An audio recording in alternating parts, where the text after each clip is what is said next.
Thank you guys so much for joining us today on another series of Cornerstones of Entrepreneurship. Today, I am joined with, yet again, Alex Horton with International District Economic Development. So, Alex, thank you so much for joining us along this series. And we also have Devin Williams, who is an outreach coordinator for the Office of African American Affairs. Today, we will be going over getting a 360 perspective on your business. So whether you are planning to do a business, you are in business, or you are just someone who is looking to grow your business, Alex has some awesome information that will be coming your way. So without further ado, Alex, I'm going to go ahead and turn it over to you. We are so excited to have you here. And again, thank you for being a part of this with the office. Awesome. No, thank you so much, Chaslin and Devon. I appreciate y'all, and I appreciate the opportunity to co-host this with OAAA. You guys have been so great putting this together. A little recap of all of our series. It's all been about access for our entrepreneurs to be able to take advantage of, funding that's coming out, marketing opportunities to pivot their business. And so I'm super accounting, making sure that you're setting up all of your accounting and bookkeeping services. So I'm really excited today to now give like a holistic approach of business essentials, whether you're starting, growing, or you're just looking to spice it up a little bit and change. Hopefully we can give you some tips and tricks to be able to do that. So we'll get started. Thank you. Awesome. I am so excited. Like you said, so many good things that have come, and I am excited for today. So let's get started. Awesome. So I'm going to go over the four major things. So we have business concepts. The four things we'll be covering today will be business concepts,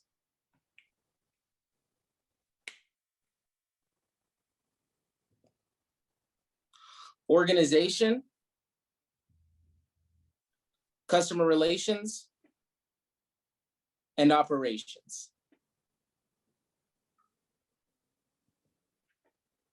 Boom.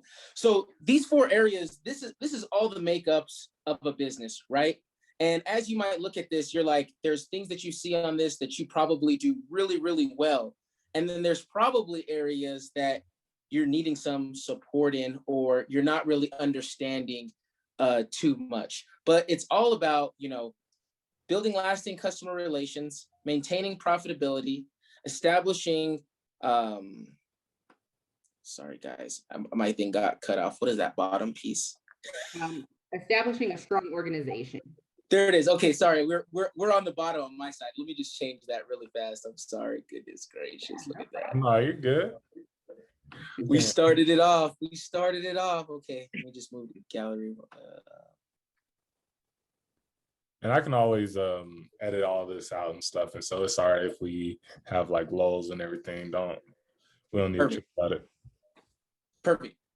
So the four challenges, the biggest challenges area in the company right now are building lasting customer relations, maintaining profitability, which is operation, establish a strong organization, and creating an attractive business concept. So these are the four areas of your business. And in between that is all these little nuances, right? From networking, marketing, sales, communication, PR, down to financials, funding, production, deliveries, IT systems, facilities. And that's just half of the pie, right? And starting a business or in business, there's all these many hats that you have to wear. And it becomes really daunting. But one way to look at it is like a pie. How do I start to create and take off slices of the pie? And then how do I start to remove slices of the pie that I'm already competent in and excelling in? Because what we tend to do is work on all the strong things. Like I'm really great at trying to do sales and marketing, but I don't want to look down and look at my financials every other day. So I have to force myself to work on those areas. This framework gives the entrepreneur, the business owner, an opportunity to look at those areas and see where is the most support needed. And that's usually by bringing in other people to help fill those voids of the business, or essentially gain those skills in those other areas to make you a well-rounded business owner. So seven steps of action. So for starting and growing a business, it starts off by the ideation. Like we all have an idea, right? But how do I see if my idea is going to work? I'm going to be doing some brainstorming, reflection, inspiration, dialogue. I should be doing my research, online research. How does this look? How many people are in my market? Or if I'm looking at bringing on a new product or service to my business, how do I know if my customers are even going to want this service or product from me? So being able to do customer interviews, hey, I'm a door company and I'm looking at doing windows. Where do you get your windows from? And they start saying that they don't really get windows from nowhere. And it might be a really good ancillary product that you can do. Or you're saying, hey, I want to sell trim. And they're like, well, I don't really buy trim, right? Getting those customer interviews really will help you with your production, whether when you're starting, it's very crucial, but just like if you're adding a new product or service to your business, it's just as vital. One thing is doing a risk analysis, decision-making. How am I making decisions? When you're in the startup phase, you're by yourself, right? You're a solopreneur. You're feeling like you're doing it by yourself. And you have to be able to do a risk analysis on how risky is this that I'm doing? What's my cost and profit calculations before I get into this product or service that I'm looking at doing? Sparring, this is my favorite part, peer-to-peer feedback, right? Our customers, our friends and family are usually always our hardest critics and always tell us that we have a terrible idea, right? But don't let that be the only feedback that you get when starting or growing your business. Get experts and mentors. One thing that we like to set up for individuals, where if you're getting into the manufacturing, you should speak with people that have been doing tons of manufacturing, even if it's outside of your field, just because there's certain systems, processes, and procedures that could probably help you along the way, and starting to build that little team of experts in the field that you're trying to do.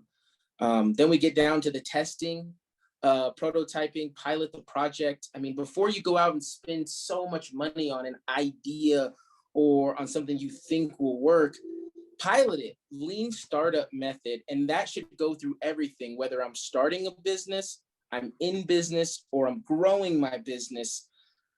Lean startup, what is the lowest viable product that I can do to get this out to see if it will work before I invest my time and my energy and my funds and revenue into this project. And then test it again, test it again. Because it could be a really expensive thing going down to getting all the IP first. I need to get a patent. I need to do this. And you have no sales or no pipeline of sales to even get it done. And then the part that I always have to work on is my project plan. How am I taking this from point A to point B? I heard a lot of things that people say business plans are dead, and they aren't if you're going to the bank, but they are if you're really trying to use something to implement what you're trying to do with your business and using it on a day-to-day process. So I hope some things that we get out from here is just setting up a process that works for you on a day-to-day that helps you go through these things that you're trying to either grow, start, or do with your business, and making it to where you are the one that's actually using these resources and tools for yourself. And then presentation, right? So do I have my graphic identified? Do I have my presentation materials? Do I have my pictures, my images, all my marketing pieces so when I do want to present this new product or service, I'm coming correct. I have all the things I need, right? And this could seem like a lot, it's like, oh my gosh, you lost me after idea. This is where it's taking one slice of the pie and knocking it out and remembering that it's a marathon, not a sprint. Right. And I think that's so awesome. And I'm sitting here looking at this, and I guess my question, like, let's talk to the person who is planning on starting a business. Mm-hmm. Recommend that they take these steps in any certain order, or can they go out of order? Or if they step, could that be detrimental to the business? How does that work? No, I think it's great. It's like you can probably pick and few a lot from it, but it all starts with an idea, right? So whether you're starting a business and you're just thinking, of course, you're going through a brainstorming period. Let me just throw all this stuff on a piece of paper, of a little journal of what is even my business idea, right? So it all starts with an idea, and it's flushing out that idea numerous times, right? And usually from there we go into researching, right? And so it does kind of give, but where it starts to get waivers, where you might not need to do any prototyping, pilot project. You gotten a ton of peer-to-peer feedback that they're like, this is so great, we would love to buy this, where can I buy your product or service at? And then you're going right into like, all right, I'm ready to present, I'm about to start getting some clients. And I always say, after you have an idea and you've thought it out, go right to talking to getting some feedback back on it. Like, hey, like, would you try out this lotion that I made it? Or would you try out this soap that I created? Or, man, I think that I make the best barbecue sauce. Would you mind trying this with your meal and giving me some feedback, right? Because that always goes a long way to build confidence, or even help you pivot on something that, if you've heard from 10 customers that, man, your barbecue sauce is too sweet, well, lay off on the brown sugar, right? Or, take a little off, right? And it's same thing. Or this soap made me itchy from 5 customers. Hopefully you've done your risk analysis and you have some insurance so you don't get sued. But to your point, I think it's just always starts with an idea, and then also letting the market dictate. I think it's hard because sometimes we are so passionate about, even me, I'm so passionate about something that I think is going to work because it's in my mind, and then the market tells me it's not, right? And I have to understand that, okay, this maybe in its whole idea isn't working, but there's something that I might be able to change that can make it work. So always realizing that your customers, your market, I mean, that's who helps dictate what sells and doesn't. Right. That's so good. And I see Devin. Devin, did you have a question? Yeah, and so I wanted to just inquire a little bit more. So just to backtrack, I know you talked about sometimes you have like skills that you might want to build, but there also might be times where you want to bring somebody in to kind of supplement those spots or places where you're lacking or you need support. How do you determine whether or not to either build skills in a certain area or to bring somebody in to help support you in those areas where you need support? Yeah, that's a great question. So if we just wouldn't mind maybe backtracking just a few of, I think maybe the last slide. So like, let's say you're just going through there, and you can actually create like an assessment, right? 1, 2, and 3. And let's just say you've realized that, gosh, I'm really having a hard time with my sales and service. And I'm spending all of my time on the administration work, but I love the sales and marketing aspect. So then I would look at trying to bring in someone that's going to be focused on the job I was doing. Can I create that for someone else to do? Or if you're strapped with no funds and you're like, I can't bring on no one to do that, then it's like, I need to learn more of an efficient admin process, not just jumping to every client that calls me, being able to set up those restraints so then you do have your time to do the sales and marketing. And that goes based off of where you feel that you're confident in. So like we would start off with an assessment, right? To where 1 through 4, where do you feel that you rank in all of these areas? And then all of the areas of weak is where you put a game plan where, hey, you know what? Well, I don't need a CFO to do my financials. I just need to understand how I need to read and report and keep track of my financials. So maybe I don't need to bring no one in. I just want to get upskilled in financials. But legal issues, I have no problem hiring an attorney to be able to help me out, because as much as I read about legal and legalities, nothing better than having an attorney on my side representing me that I might feel with a contract or something like that. And even going into the branding, communications, and PR, hey, I have broken language and I don't want to write out all these emails and things like that. Well, you know what? I should probably contract some of those services out. That's something I don't want to get skilled up on. I don't want to touch. The things you don't want to touch and you don't want to deal with, you need to try to find who else can do that. Do you have someone on your team that's currently filling those voids? You know, some of the things I've seen is we find people that think like us in a business, right? So typically they have the same skill sets as us. So maybe we're all just sales guy and we're just like not really understanding how to do partnerships or our let's say our branding and communication, but we're just all about sales, sales, sales, sales, sell. We have no branding and communication and no one else on the team can. So it's also really good to make sure, like if you are building a team or you're a founder and you're building it with a bunch of co-founders, is to make sure that your partners have different skill sets as you that can cover some of those voids. So if you're in pre-revenue, you have an opportunity to cover your bases, but building capacity and bring revenue in.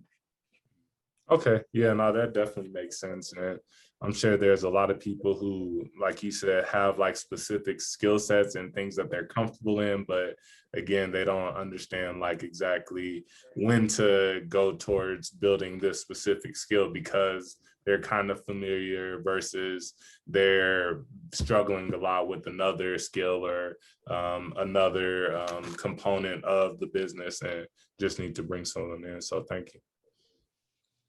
No, and yeah. I think that's, yeah, go ahead, Chaslin. No, you're fine. Go ahead, Alex. No, I was gonna go ahead.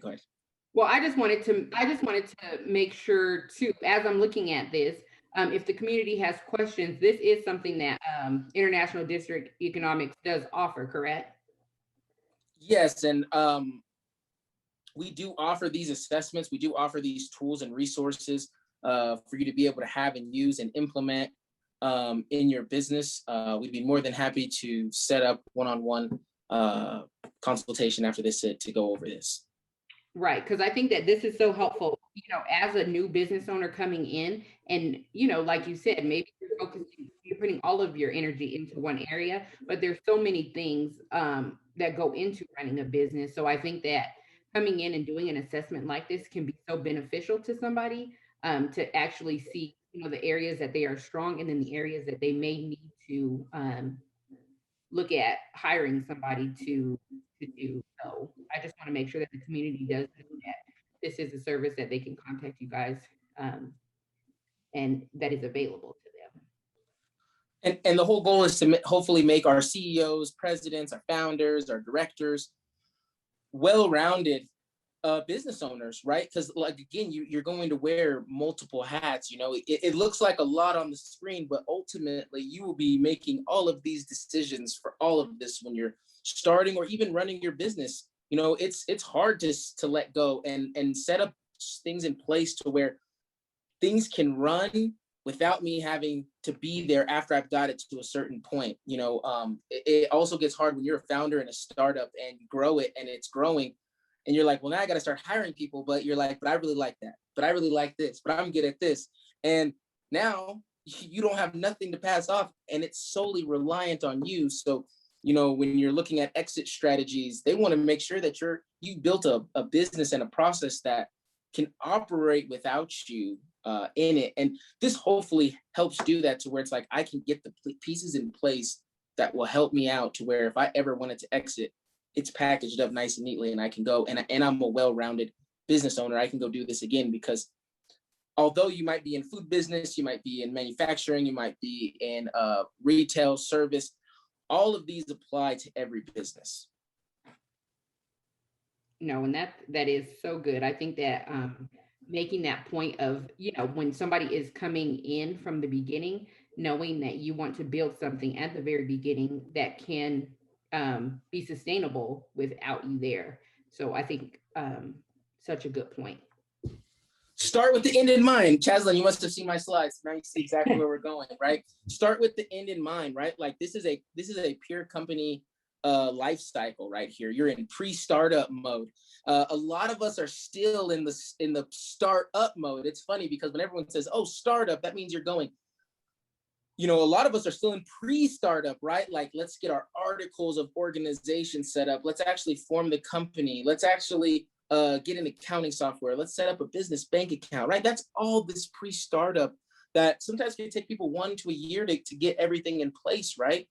So then when you're in that startup, that 2 to 3 years is still the startup phase, right? You're ramping up, you're figuring out, hey, did I have the honeymoon year of my customers really like? If you see it's here, it's on a curve, right? Because as soon as you really hit that stride, you're like, oh man, I'm at the honeymoon. And then it flatlines just a little bit. Every startup kind of goes through it, this flatline phase of where you're trying to understand, like, okay, where are my bottlenecks? Where's my holdup? To then saying, now I'm in this pre-growth, really getting ready to launch, scale, and that growth mode. And then of course, maturing and then transitioning. Always think of the end in mind. When we're starting businesses, we're looking at building wealth for our family, for generations. And if you're not going to pass it on to your family, your heirs, just think of the end in mind. Like, I'm exiting on day one. I want to be able to sell this business. And that will always help you when you're making decisions on growing, on scaling, even just in the startup mode, to make sure, like, this could be a business that I can actually sell and transition. One of the few ways to build wealth out here is starting a business and owning real estate, right? And so we really, and even in our community, in the Black community, we're starting businesses out of pure hustle, right? And if sometimes we had an opportunity to be able to think of the end in mind and set everything up in this pre-startup and startup phase with the end in mind, we'd be passing off, $100 million businesses to our heirs, right? And I think it's really crucial to think of that when you're first getting started, or even if you're in this pre-growth mode. Hey, what does my exit look like, right? What does my exit look like? How am I going to transition? Setting up a transition plan for when that time comes. Absolutely. Yeah, and I just had another question. As you talked about, one of the things for a lot of people in our community is going into the hustle, or not necessarily formalizing a business. And so when you have somebody who's been doing something on the side, doesn't have everything formally set up, but they want to transition to a more formal structure for their business, how does that work with the scale that you have? Like, do they go into maybe pre-growth starting out because they're pretty much set up in their business? Do they start at pre-start? Like, what does that look like for those businesses who want to transition? Man, that's a great question. And it definitely would be a case-by-case basis, but I can take a real life example, right? Like, entrepreneur running a restaurant, right? Running it by themselves. There's usually a lot of cash. It's let's just say it's a trailer, right? Mm-hmm. A lot of cash. We're kind of keep it going. It's just really me. Yeah, I report the 1099 income. I'm a sole proprietor. But now I'm looking at kind of scaling, or I'm trying to, like, hey, I want to get all my ducks in a row. I want to make sure that I have like a business EIN, an LLC, if that's the structure. I'm not a tax accountant. I'm not a CPA. You should talk with someone about what kind of structure you should set up. But typically, people set up LLCs. Those are always super common, limited liability company. And I want to set up an LLC. I want to get an EIN. I want to open up a bank account. So there will be like some pre-startup stuff you're going to do, some pre-start things you're going to do. But the part where you kind of really skip is the startup phase. But unless you're pivoting to a full restaurant. So let's say I'm a trailer, and this is kind of a true story. I'm a trailer pivoting into a restaurant. They're almost going back through everything, because when they're building their financial plan, hey, I was just budgeting my transportation for gas and my maintenance that I have on my vehicle that I drive. Now I have a brick and mortar location. I can't charge the exact same way that I was. Now they have their market size. They have a lot of that stuff. So it's a little bit of tweaking in the startup, but then they're right to the growth, right? They're launching, they're relaunching, they're doing a grand opening, shabazz, and they're trying to make it happen. So it is always good, if you're having a side hustle and you're trying to get it start off right, start back from the beginning, because the part that you've already done the most is customer validation.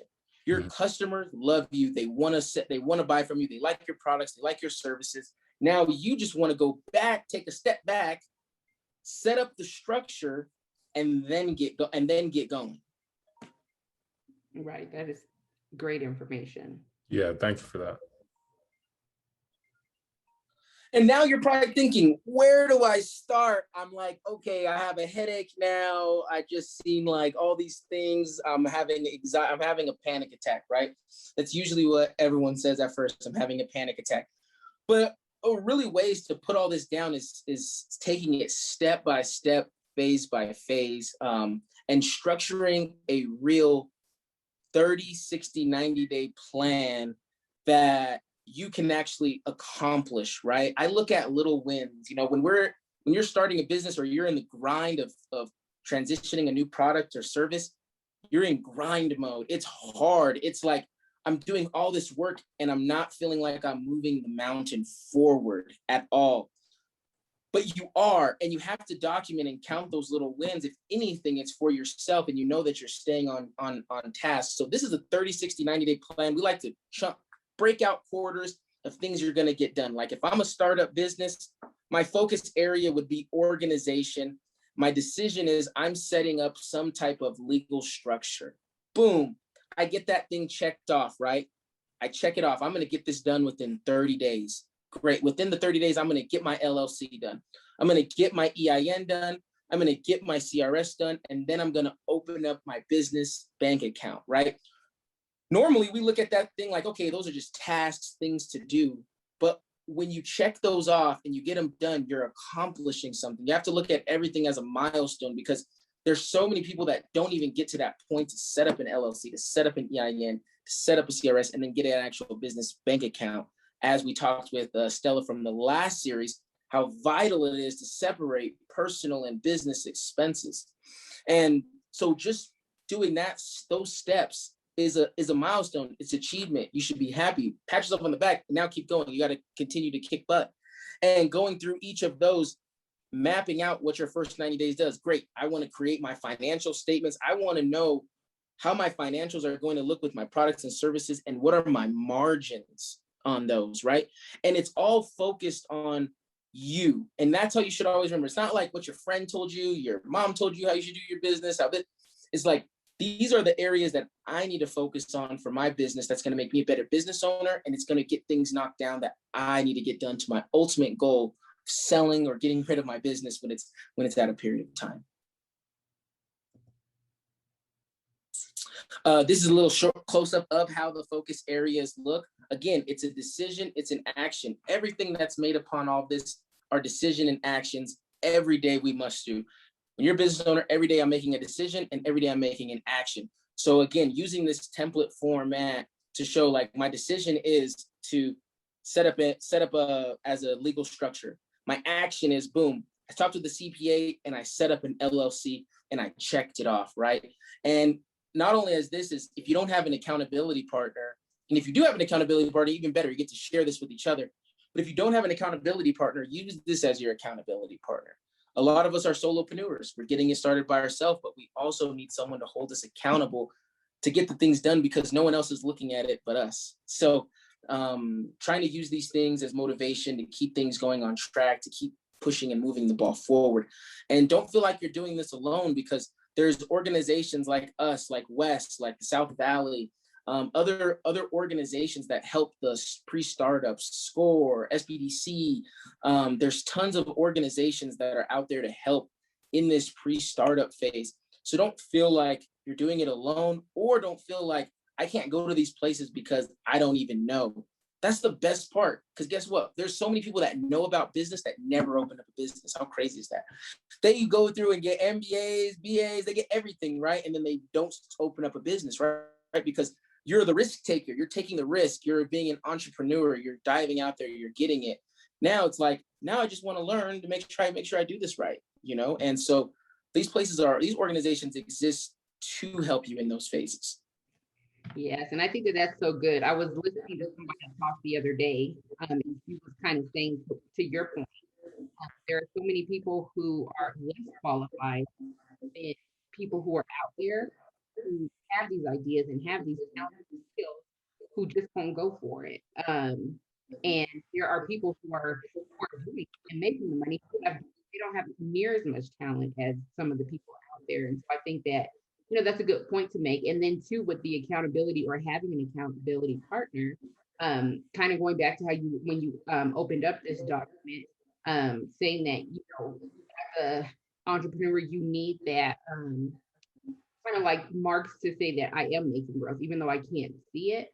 I can say I've done this, this, and this because I can check it off of that list.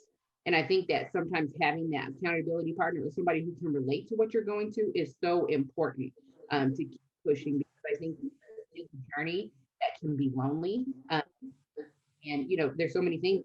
You're starting a business.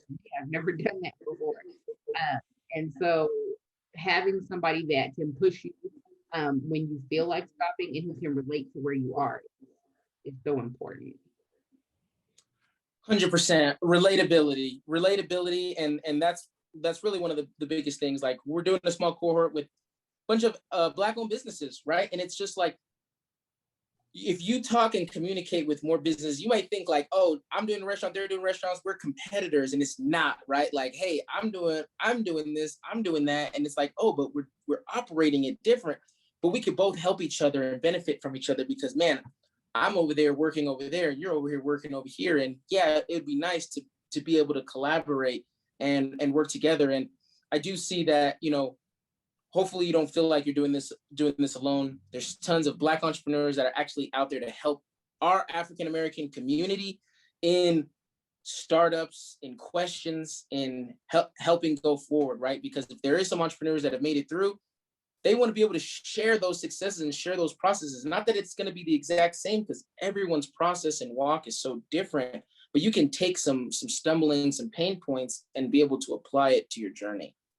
Oh, absolutely. And then too, I think that so many people think that they have to do it on their own, but you think about people who have done this, being able to have those conversations can shave years off of the time that it's going to take you to get there. And so, not being afraid to ask those questions, because it can.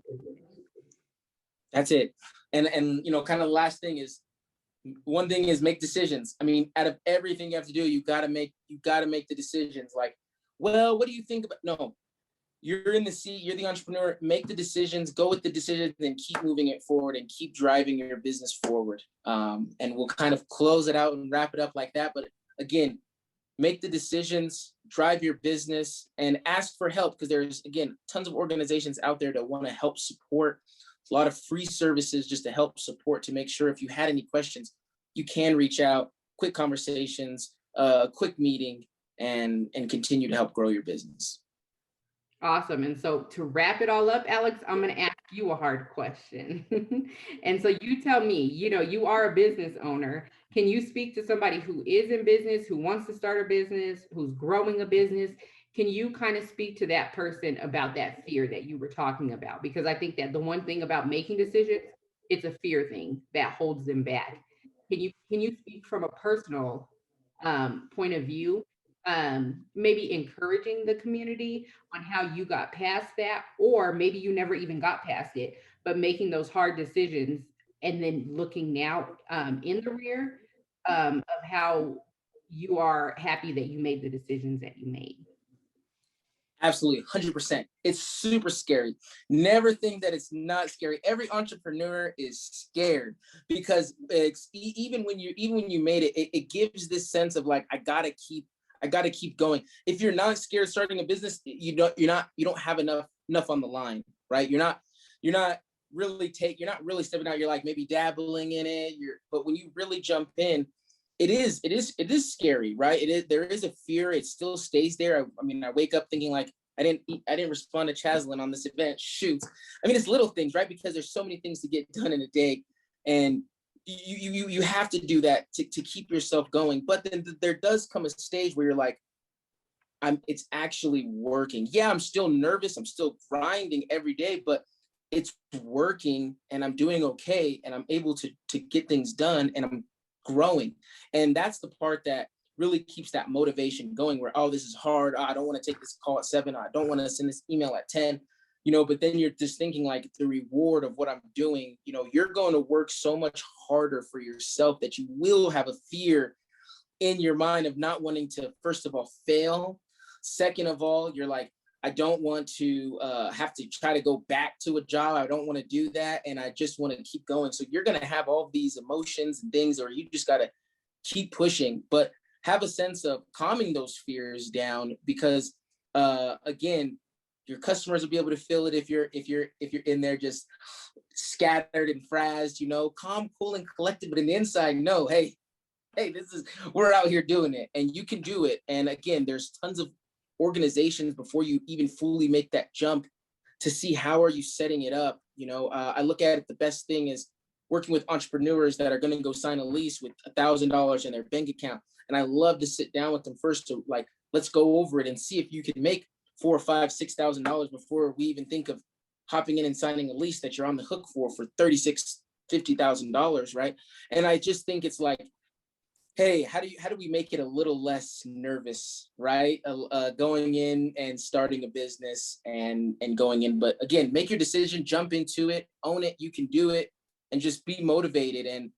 And again, reach out to places that are supporting entrepreneurs that can help you with the structure, but ultimately you have to do it, right? No one's going to build your business for you, tools and resources, and you can do it. So.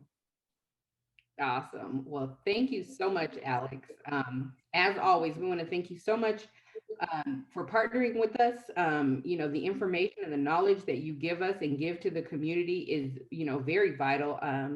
And we just thank you so much for your time. We thank you for being here today. And we will see you on the next series. Yes, thank you. Thank you all. And again, if you haven't seen the first series on PPP, if you got a PPP loan and it's coming up that time, watch series 1. If you're curious on marketing, watch episode 2. And if you need some help on your counting, taxes, watch episode 3. And then, hey, Business Essentials, season 4. And then our next slide is how you can contact us and where you'd be able to find us. Awesome. And so again, we want to thank the community. If you guys have any questions or, you know, feel like the assessment is something that you guys would love to dive into, Alex, kind of talk about, would they just reach out here, either email or phone, to get in contact with your office?